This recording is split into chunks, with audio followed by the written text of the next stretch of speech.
Hello everybody, it's Brad Roberts back with you here at Hookist. And of course I'm very pleased to announce that we're starting a new song. On Sunday I gave you some rather onerous directions in which I suggested that you write an iambic pentameter. Now I feel that this has become a handicap, and it has resulted in some entries that sound a little more like they're trying to be in a particular meter and not like the ordinary flow of speech. And in fact, I've made some mention of this in the comments on the page. So I think those of you who need to know about this will hear about it online from me. But in the meantime, here in the video today, I want to first of all announce our winner. Now, our winner is, perhaps nauseatingly, Jerry Brace. Believe me, I didn't want Jerry Brace to win because I don't want this to turn into the Jerry Brace show. But one has to remember that if one receives an entry that is by far and away the best, no matter who submits it, one must post that entry.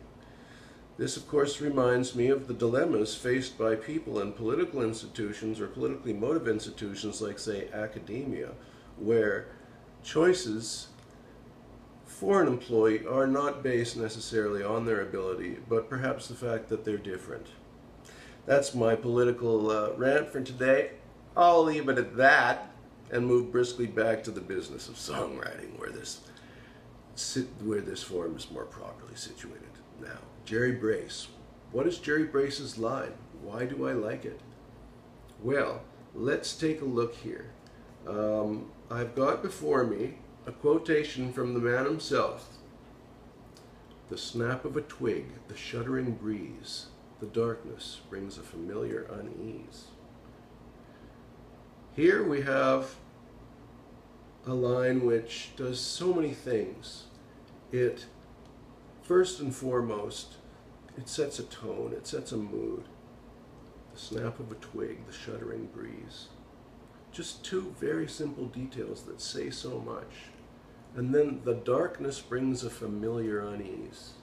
Very colloquial, very much like the sort of conversation that you would hear on the street.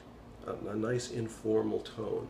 And the darkness is both outer and inner, and works as a nice symbol or metaphor, if you will, for the narrator's internal state.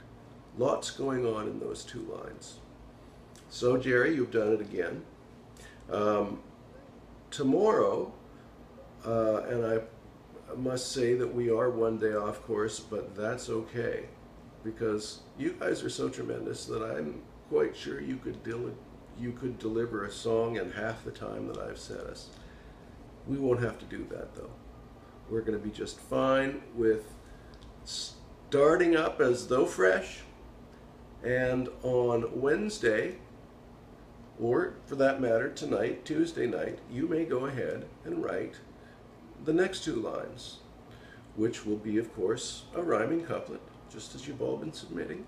And I will choose once again which one that I believe follows most nicely, flowingly, and lovingly from the first two. That is all, and I hope you have an excellent time. By the way, if you don't want to have to bother with my onerous instructions about iambic pentameter, don't worry about it. Just try and keep your lines in around 10 syllables long. You'll be fine. All right. Happy trails.